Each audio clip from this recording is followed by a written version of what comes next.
Well, on behalf of the City of Port St. Lucie and the City Council, welcome to our first ever forum on race, relations, and inclusion. I have the great honor and privilege of being your mayor and of facilitating today's meeting.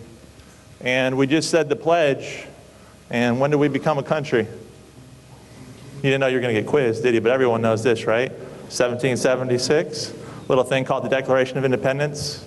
In that declaration, it set forth what government was supposed to do in America, and it was supposed to provide for your inalienable rights of life, liberty, and the pursuit of happiness.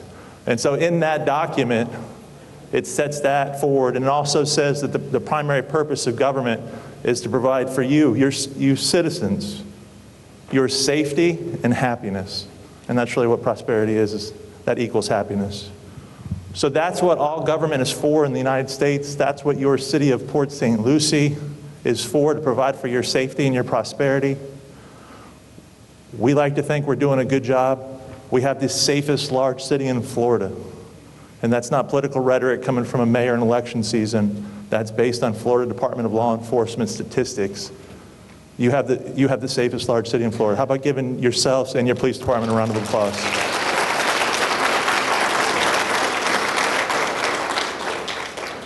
And we're doing some good work on prosperity too. Property values are up. Unemployment is down. We have some macroeconomic factors that are back. We're headed in the right direction. At the same time, if you turn on your news, if you read the paper, you see some different forces at work. We see challenges. We see killing.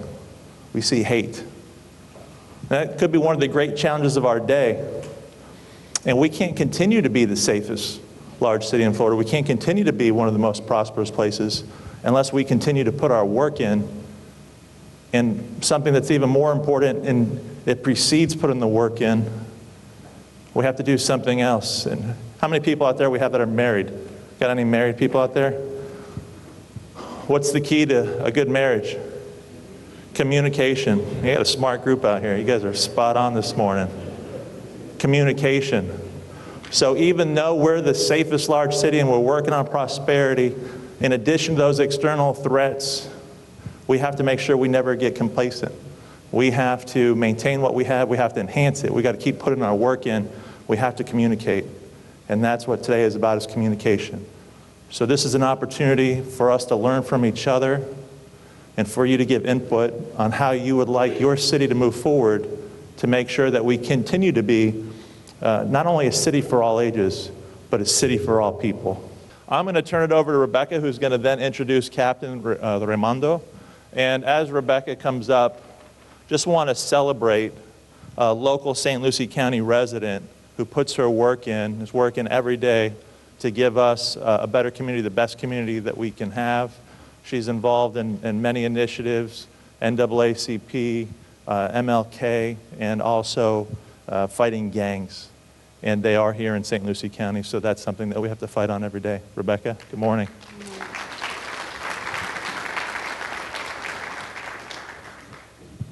Good morning. I'll be introducing our speaker for the day. Captain Tony Raimondo is currently assigned as the Patrol Operations Captain for the Sanford Police Department and brings 20 years of Florida law enforcement experience to the fair and impartial policing team. He has served in numerous supervisory positions within his department, including patrol, street crimes, and narcotics/vice unit, and he has held administrative leadership positions in professional standards, training, and tactical operations. Captain Raimondo has a Master's of Science in Criminal Justice from the University of Central Florida. He is also a graduate from the FBI National Academy 260th Session and the Command Officers Development Course through the Southern Police Institute, University of Louisville. Prior to entering law enforcement, Captain Raimondo served 9 years in the United States Marine Corps as an infantryman and Anglican Fire Control Team member. He is a veteran of operations in Panama and the Persian Gulf War. Please welcome Captain Tony Raimondo. Oh no, you're getting a hug. All right, so thank you for that welcome. This is kind of weird for me. I'm going to be two-handing it here. I've got a remote in my mic. We'll see how it works out for me. So how's everybody doing? Well? Good, good. So my name is Tony Raimondo, and hard to believe that 20 years in law enforcement here in the state of Florida. That's amazing. Time has flown for me. And in a previous life, I was in the Marine Corps for 10. So any Marines in the room? Ooh, see, now that's what we do. We growl at each other, right? Don't be alarmed by that, but we do growl at each other. And, you know, the reason that those bios and that growling becomes important is because as human beings, we are already looking for that which is like ourselves. We like to process things in terms of in groups and out groups. So I'm looking for a friend already, aren't I? I realize that those first couple factoids about me aren't particularly interesting, but there's probably some interesting things about me. And one of them might be that depending upon who you ask, I was either the second or third person on scene the night that Trayvon Martin was killed. It's undisputed that I was the first supervisor that was there. So I think I can speak with some relative authority about the event. And I'll tell you a couple things on the front end of our discussion. One is that I stand by my agency's attempts to determine the culpability of George Zimmerman in the killing of Mr. Martin. And I also stand by my agency's attempts to save the life of Mr. Martin. If you follow the trial, you might recognize that I was the guy who gave Mr. Martin CPR for 7 minutes without a barrier device. I had to use a plastic grocery bag to seal a sucking chest wound. So for those of you who've been there, you understand what that looks like. It's blood, it's sweat, and it's tears, and it's a terrible experience. And if you believe those two factoids about me, you might find it difficult to reconcile those facts with the international spectacle that that event became. Why it happened is a complex kind of thing, but for the purposes of our discussion today, let's say that a disconnect existed between my police department and my community, right? But on the flip side of that, Sanford didn't burn. And people want to know why not. And again, that answer is complex, but it had to do with strength of community. It had to do with the stuff that we did on the front end of reaching out and embracing our bias-based policing prevention training. And that's really what I want to talk to you about today, is this idea of implicit bias. You see, if you've been watching the election cycle, if you've been watching the news, you've heard about implicit bias. One of the candidates said that she was going to throw $1 billion at the issue itself, right? But what is implicit bias? Well, let's talk about it, because we might be framing the discussion improperly, this discussion about bias and stereotyping and what those impacts are. The reality of our situation is, like my agency, like many agencies across the nation, police officers don't put their trash on every night, their vest and their gun belts, and say, I'm going to go police population X tonight. We don't do that. I can look you in the eye and tell you in my 20 years of law enforcement, I've never witnessed an overt act of profiling or bias policing. However, knowing the science in the manner that I do now, I believe that I policed in a biased manner. We have to have a discussion about that. This is different. It's going to be unlike any cultural diversity training that you've probably been exposed to in the past, right? We're going to talk about this from a science perspective based on decades of solid scientific research and work on a fundamental premise that all people, even well-intentioned people, have bias. Even those folks who at a conscious level reject prejudice and stereotyping can still be impacted by bias at a subconscious level. And then we're going to talk about this idea that the police and the community are fundamentally well-intentioned people, that we want to be bias-free, that we want to avoid stereotyping. And we're going to talk about strategies for engaging in that. I only have 45 minutes with you today, but we are going to try to look at it from different perspectives, because we do tend to frame the discussion in terms of black and white. But isn't there so much more? I mean, socioeconomic, there's gender, there's sexual orientation, there's religious affiliation, ability to speak the English language, and on and on and on. Do you have biases about me based on your knowledge that I'm a police officer? my profession? Of course, right? So we're going to look at all of that stuff. And we're going to talk about how that can impede our ability to make decisions. If you can recognize the unconscious, then I would propose that we can make conscious efforts to override the impact of those biases. From a police perspective, for my police officers in the room, my men and women in uniform, here's what I would tell you, that if we can teach people to override these biases, we can teach them to be safer. We can teach them to be more effective. And we can teach them to be just law enforcement professionals. Because there's this idea of legitimacy.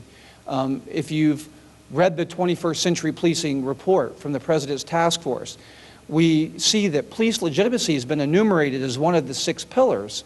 But this is nothing new. Somebody said over 150 years ago, or 120 certainly, the public are the police and the police are the public. Who said that? My cops. Anybody remember? Yeah, I heard it. Sir Robert Peel. It's part of our culture, right? And it's as relevant today as it was then. Because if we do these things, we're going to promote legitimacy and build the trust in the public that we serve. But what about from the community perspective? Because I'm not just talking to a room full of police officers. I'm also talking to community members. And if I can get you to buy into this idea of what's happening in the undercurrents of your life, then I can get you to begin to start this communication process with me. We can build trust, because if I can do that, you're more likely to accept police decisions, comply with the law, and cooperate with our investigation. You know, interestingly enough, when the mayor started his speech today, he talked about who's into a marriage and what's central to an effective marriage. Communication. Ironically, when I drove in this morning, I was coming in off of 95 listening to John Tesh, right? Intelligence for your life.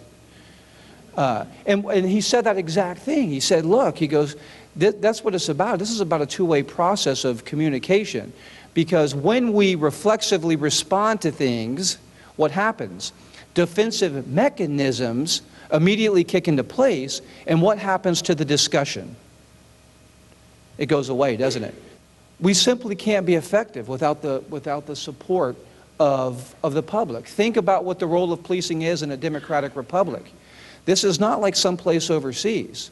If the public says the police can't police any longer, what do? I guess we got to pack our stuff up and go home, right? At this point.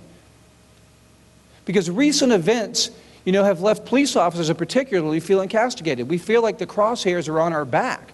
Everybody's uneasy. And the discussion about this idea of bias has been misinterpreted by both police officers and the community. What do I mean?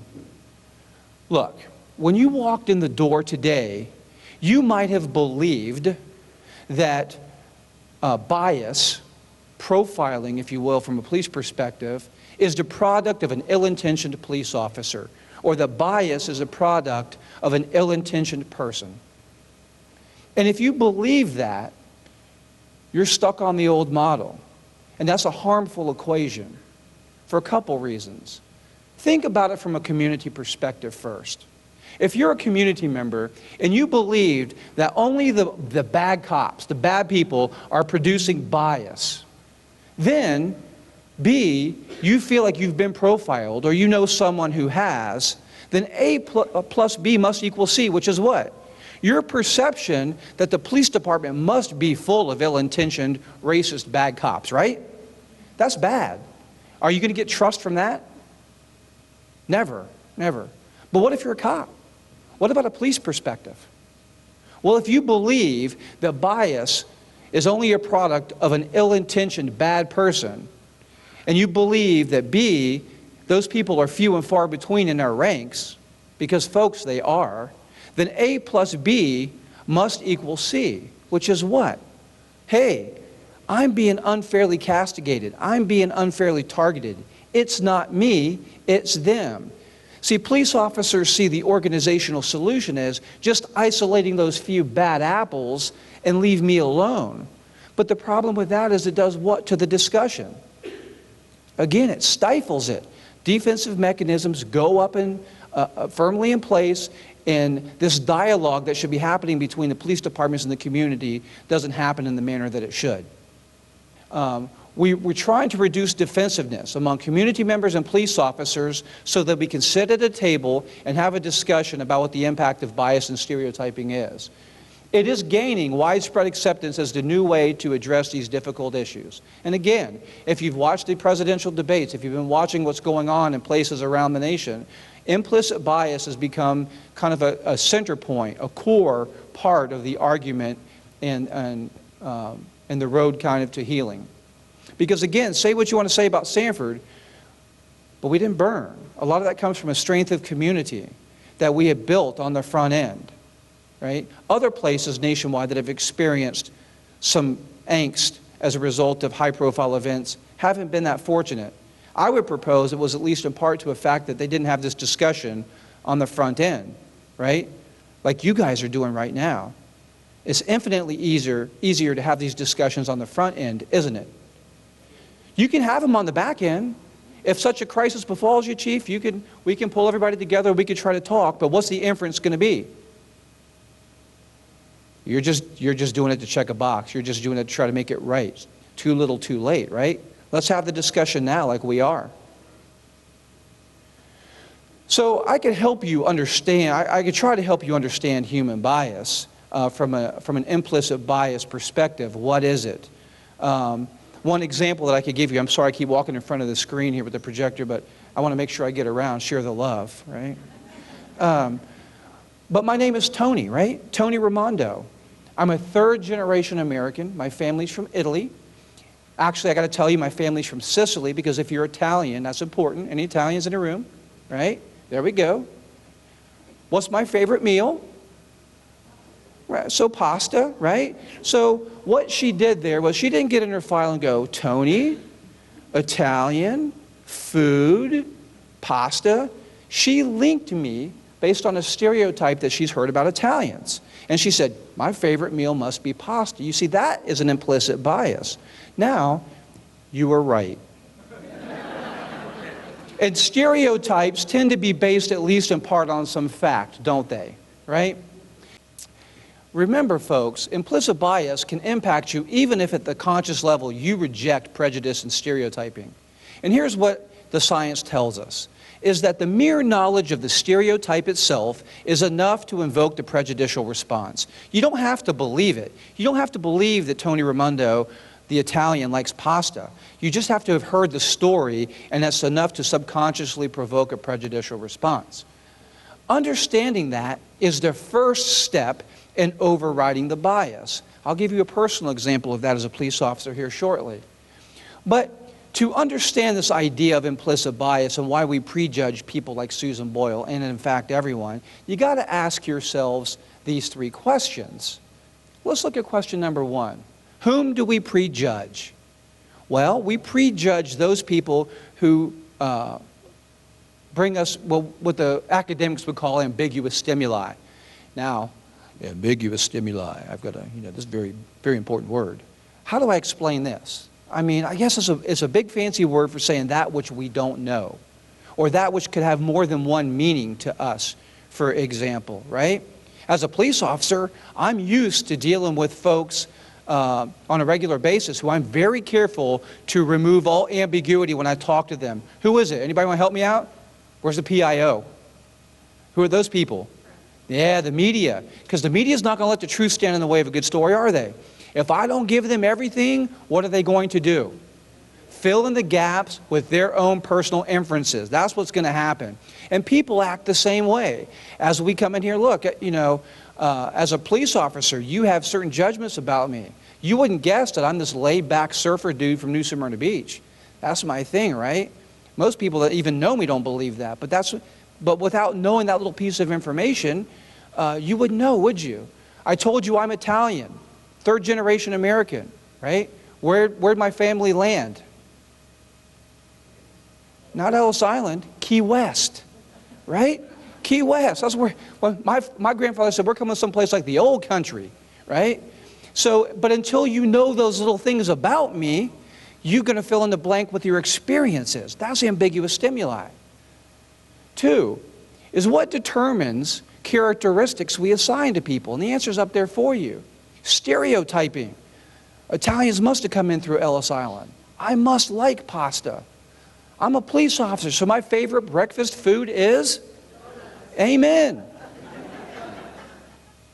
What are some stereotypes that people could be treated differently based on? Come on, give me some. All right, height, so body type, right? Disabilities, I heard it from over here. Language, okay? What else? Gender. Religion. Education. Race. Age. One more, I'll let you off the hook. Somebody give it to me. Sexual orientation, right? Sir, if I had told you 20 years ago that in this presidential election cycle we were going to be talking about gay marriage and gender use of bathrooms, would you have believed it? 20 years ago. Were you alive 20 years ago, sir? Yeah. No, but look, isn't that critically important for the discussion, for this idea of inclusion? Don't we have to have those discussions? That's where we are, right? I think you guys got them all, right? I don't know if we said profession. Cops, police officers, do you guys get stereotyped? Look, man, I love Dunkin' Donuts coffee. I will not walk into a Dunkin' Donuts, right? Because it's going to be, hey, look at that cop getting a donut. Hey, officer, how you doing? Right? Yeah, we all feel this, right? We experience this. Now, when we get into these ideas of implicit, we have a very short time together this morning. There's so many studies out there. I got to figure out which ones I want to share with you. And for the sake of full disclosure, please understand that, look, this has been exhaustively studied by ethnicity, by race, by gender, by sexual orientation. That's the most contemporary study listed up there. Body shape and age and on and on and on. And we've also replicated those studies across professions like doctors and nurses and lawyers and teachers and, of course, police officers and lawyers and judges. So we get it. And it's important that we look across these professions, isn't it? Think of it. How many parents do we have? I know how many married people, how many parents we got in the room, right? When your child went to school or goes to school, do you want your child to be taught based on the way that he or she looks or based on their individual skill sets? Right? The question is rhetorical. It doesn't even need to be answered. When you take your child to the hospital, do you want your child to be treated based on the symptomology or based on the way your child looks? Again, rhetorical. We know what the answer is. And from a police perspective, as I look at my brothers and sisters in blue, that's what the public expects from us. They want to be policed based on the Constitution, based on the law, not the way they look, right? We can all agree to that. Fair statement? Because in our nation, as many topics as there are to discuss about this issue, we tend to frame it in terms of black and white, right? And that's not exclusive to everywhere in our nation. I travel to Canada and I teach, and I also travel out in the Midwest. I just came back from Nebraska, and the guy says, I cannot remember the last time I saw an African-American person. I don't have any issues with that population. Who's his issue with? That's right, Native Americans, right? That's his issue out there. So it's not exclusive, but typically when you turn on the news, you turn on CNN, in our country, we frame this discussion in terms of black and white. So I thought I would share an example of race crime association from a black-white perspective. And the one I chose to share with you is called the Visual Perception Study. And this was conducted by a researcher named Jennifer Eberhardt, Dr. Jennifer Eberhardt. Now let me just stop there. Everybody picture Jennifer Eberhardt in your mind. Right, got an image? She's a frumpy, middle-aged African-American female. Is that what you had in your mind? Just asking, all right? So here's what Jennifer Eberhardt decided to do. She was going to see if people linked race and crime. So she built 3 groups of people. And she put one group in front of a computer and she showed them nothing but flashing black male faces. And then she put the second group in front of a computer and they saw nothing but flashing white male faces. And then she put the third group in front of a computer. What they get to see? Nothing, right? They got to see nothing. They got to stare at a blank screen. And then she asked them to complete an object recognition task. I want you to look at this and tell me what it is, right? And those objects were shown in different levels of degradation, like this at frame 1. What is that? It's the state of Florida. It's where we all live, right? No, look, you're right. By frame 25, we see it clear, and it is a gun. And by frame 41, boom, you see it. So the longer it goes, the higher the frame number, the more clear the image. That's going to become important later. Hang on to that little nugget of wisdom. And then she shows them two types of objects. Crime-relevant objects like a knife, or crime-irrelevant objects like that camera, right? And she wants to see how fast people can see them. See, her hypothesis was that if a black crime association exists, then those participants that were primed with the black male faces would be faster to see the crime-relevant objects, right? Makes sense so far? And so, back to Ms. Eberhardt's hypothesis, if we link African Americans or blacks with crime, was her hypothesis, then when those people that were shown black male faces will be quicker to see those crime-relevant objects. Is everybody still with me? Are we tracking? Well, let's see how we did. Now, I'm going to spend some time on this graph because it gets busy. We're going to see a bunch of things. On the left, you're going to see frame numbers. The lower the number, is it the faster or slower they see it? Faster, yeah, so you were paying attention, good. Across the bottom, we're going to see our three groups. Flash and black male faces, flash and white male faces, and no faces at all. And then we're going to see two bars. We're going to see blue for crime-irrelevant objects and green for crime-relevant objects. Let's start with crime-irrelevant objects and our no faces group. Our no faces group, we're able to see crime-irrelevant objects between 22 and 24 frames. Okay, now we have a baseline. Black male faces. Will we expect any different for crime-irrelevant objects based on the hypothesis? We would not, right? We would think it would be about the same. Huh, okay, and it was. Will we expect any different for crime-irrelevant objects based on the hypothesis for those white male faces? No, we would not. And what we find is that our test participants were able to see all of those crime-relevant objects between 22 and 24 frames. Now let's go back to our control group for a second. They're the control group, all right, that's a clue.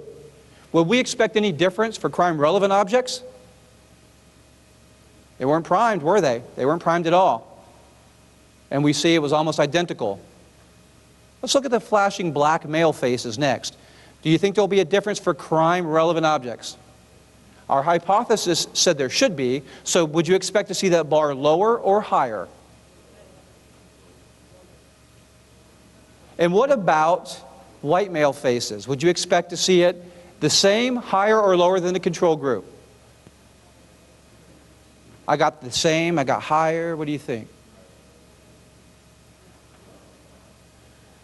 Now, the reason I chose to share this study with you was because I think this slide is incredibly powerful, right? I'm going to spend some time on this side of the slide first. And I want to ask you this question. Potentially, who's dying on this side of the slide? From a police perspective, who gets killed over here? Black males. Be more specific. What kind of black males? All right, be more specific. Yeah, so I heard it in the back. Somebody, who said it loud and proud? Innocent. Innocent, right? The issue is, this indicates hypervigilance is present. God, listen, I don't know what happened in South Carolina. I think the trial's still going on. I don't remember a verdict having been reached. But here you got a police officer pulls a motorist over. An African-American guy says, look, go give me your license at the car. The guy does. What happens to him? He gets shot, right? He lives, thankfully. And then you can hear on the officer's camera, you can hear the officer's voice. He realizes what he's done. And he's like, oh my God. He didn't get up that morning and say, I'm going to go execute somebody or I'm going to go shoot somebody. All right? But he was hypervigilant. He saw a threat when there really wasn't one. That's the danger of operating on our bias. That's bad enough in itself. But what we often forget about is that side of the graph. Who gets killed over there? Who? That's right. It's the police officers. Because what the study also shows us is that police officers are can be under-vigilant to certain populations of people. People that we don't perceive as a threat. What are some of those populations? Give them to me. Women. Who said women? Okay, you're responsible for the story I'm going to tell in a minute. All right? Who else? Children. My jurisdiction, we had to shoot an 8th grader. That's the worst day a police officer can have, to shoot a child. Right? What else? Elderly. So there's one more. Are we really under... Who? That's it. Yeah, you got them all. I mean, this sharp group. Chief, where'd you get this group? We got them all. So handicap, elderly, females, right? Children, right? We propose that you need to treat everybody the same until you have a reason to treat them differently. And then when you have a reason to treat them differently, right? So to tell my story, thank you, about gender, I'm going to have to reveal my bias to you. Now, is it safe for me to do this? All right? Nobody's going to get me, right? Because all humans have bias. All right. Here it comes. Chief, if they rush the stage, I have a gender bias, ladies. Right? But before you drag me out into the parking lot and beat me down, please hear my story. All right? I grew up here in Florida. We don't like to think of ourselves as the South, but we are. It's, you know, very, very southernly. I also grew up in a very patriarchal Italian home. So my mother, for example, in early lives, had a very traditional role. She made dinner.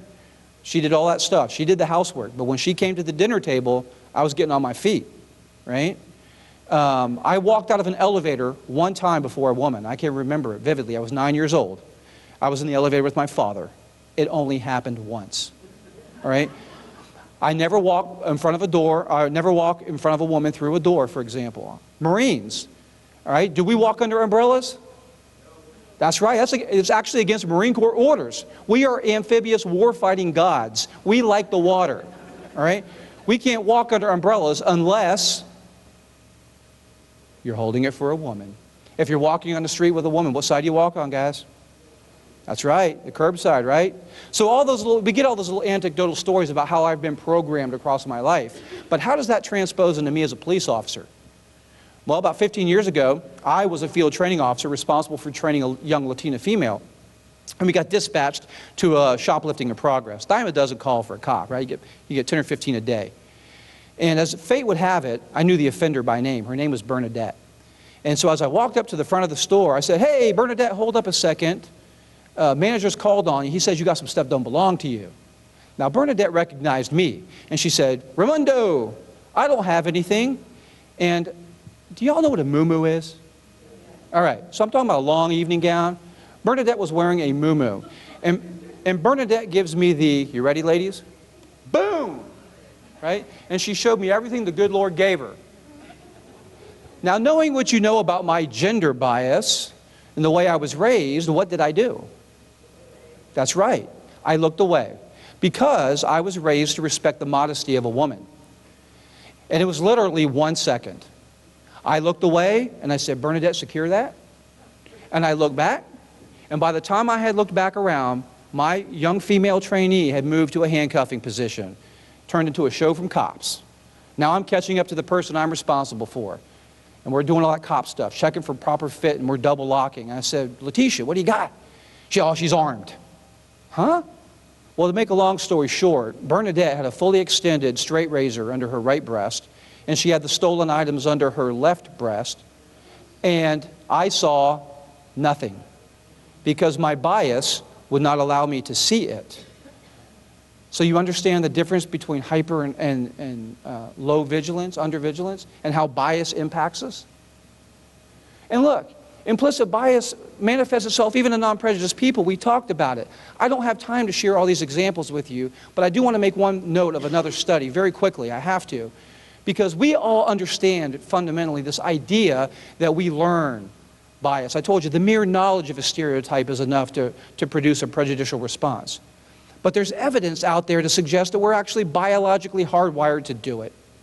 And a researcher from Princeton named Susan Fisk used a functional MRI device to analyze the brain as it was being shown evocative imagery. And what their research team learned very quickly is that when humans saw pictures of other humans, a certain area of the brain began to light up consistently. The amygdala, right? "Oh, hey, I recognize you. You're like me. We're buddies." But the exception became images of homeless people. When she showed them images of homeless people, what do you think happened?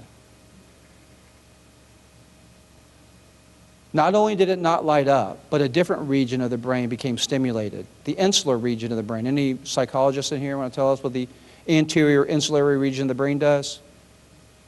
Governs emotion, specifically disgust, right? Disgust and revulsion.